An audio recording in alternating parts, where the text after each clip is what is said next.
जब यहाँ पे 60-40 का नारा दिया गया है तो बाहरी का 60% ला रहा है और 40% झारखंडी को, तो वो नहीं दिख रहा कि बाहरी आ रहा है। सो वो बाहरी वाला कहाँ चला गया?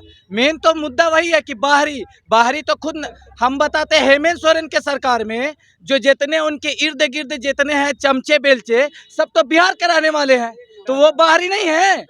आप यहाँ के रहने वाले हैं? बिल्कुल, वो बाहरी नहीं है। तो इस बार यहाँ आप डुमरी विधानसभा के रहने वाले हैं?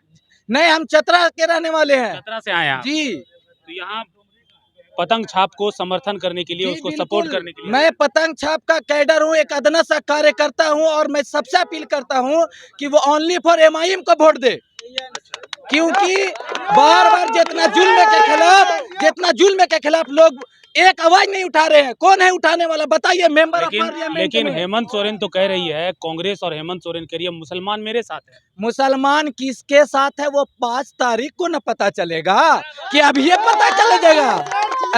वो 5 तारीख को पता चलेगा कि किसके साथ है। आपको क्या लगता है किसके साथ है? देखिएगा, जब पेटी खुलेगा ना तब खाली पतंग ही पतंग निकलेगा।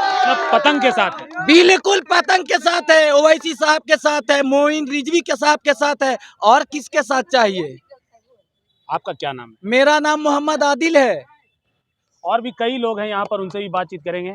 आपका यहीं के रहने वाले हैं? हम डुमरी के रहने वाले हैं। क्या लगता है इस बार डुमरी का इस क्या बार मूड है? पतंग उड़ गया एकदम 1.5 लाख पार। उड़ गया मतलब क्या उड़ गया? 1.5 लाख पार जीत जीत गया। गया। हाँ, ऐसा नहीं कि उड़ गया मतलब कहाँ उड़ गया? नहीं एकदम मतलब आसमान में उड़ गया, मतलब समझे, एकदम विधानसभा पहुंच गया। विधानसभा पहुंच गया। पहुंच गया, तो कोई नहीं रोक सकता। ये जो कांग्रेस, JMM और आजसू है, ये सब का क्या होगा? ये JMM का तो देखबे किए हैं, उससे पहले आजसू का देखे थे, अबरी मोहम्मद रिजवी साहब का देखेंगे। AIM, only AIM। तो इस बार जो है डुमरी का मुसलमान किसके साथ है?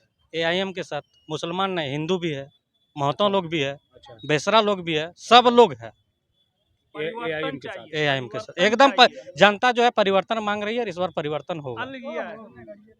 क्या नाम है आपका? मेरा नाम कुंदन हुआ।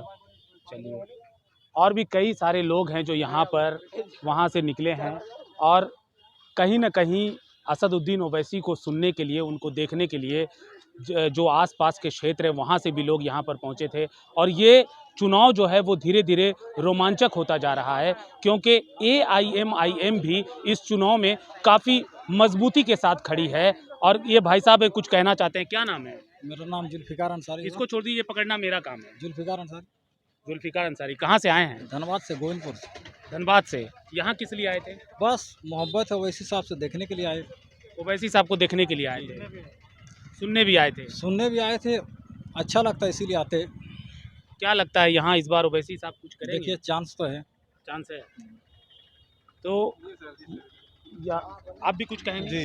जी, मैं चतरा से हूँ, हाफिज शहनवाज। असदुद्दीन ओवैसी साहब को मैं 2004 से जान रहा हूँ, और ये 2019 लोकसभा चुनाव में असदुद्दीन ओवैसी साहब यहाँ पे डुमरी विधानसभा में इलेक्शन लड़े थे। लगभग 25,000 वोट उन्होंने लाया था, और इंशाल्लाह इस बार असदुद्दीन ओवैसी साहब को लोग BJP के B टीम कहते हैं। मैं ये कहना चाहता हूँ, असदुद्दीन ओवैसी साहब हमारे अपने कौम, अपने लोगों की आवाज़ उठाते हैं, तो सेकुलर जितनी पार्टियां उसके पेट में दर्द होती है, जिसके कारण से असदुद्दीन ओवैसी साहब को लोग BJP के बी टीम कहते हैं। इंशाल्लाह इस बार क्यों कहते हैं B टीम? क्या कारण है इसका?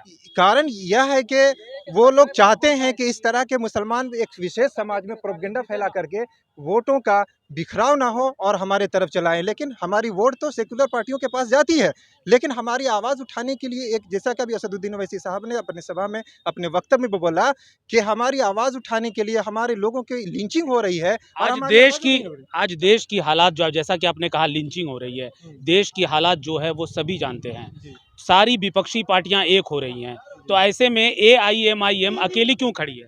MIM अकेले खड़ी नहीं है। असदुद्दीन ओवैसी साहब ने 2019 किसी के साथ क्यों गठबंधन नहीं करती है? असदुद्दीन ओवैसी साहब गठबंधन करने के लिए तैयार है, लेकिन सोकॉल्ड जो सेकुलर दल है वो असदुद्दीन ओवैसी साहब को अपने गठबंधन में लेने के लिए तैयार नहीं है। मुसलमानों को वोट तो लेना चाहते हैं। ऐसा आपको किसने कहा कि कोई जो पार्टियां हैं वो असदुद्दीन ओवैसी साहब की पार्टी को अपनी पार्टी में लेने के लिए तैयार नहीं है? ये किसने कहा आपसे?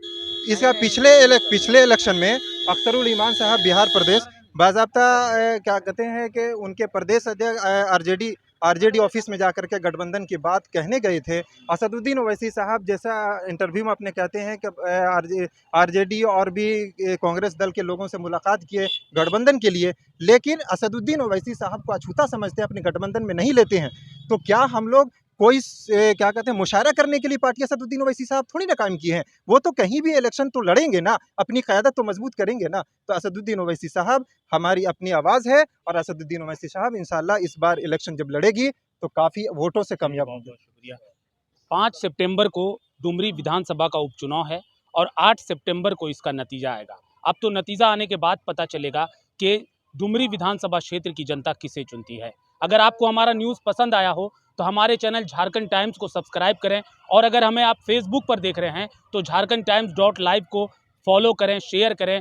और हमें आपके कमेंट का ज़रूरत रहता है, आप हमें कमेंट ज़रूर करें। हम आपके कमेंट का इंतज़ार करेंगे। झारखंड टाइम्स से मैं हूं शहजादा खान, अपने सहयोगी अरिंदम रॉय के साथ।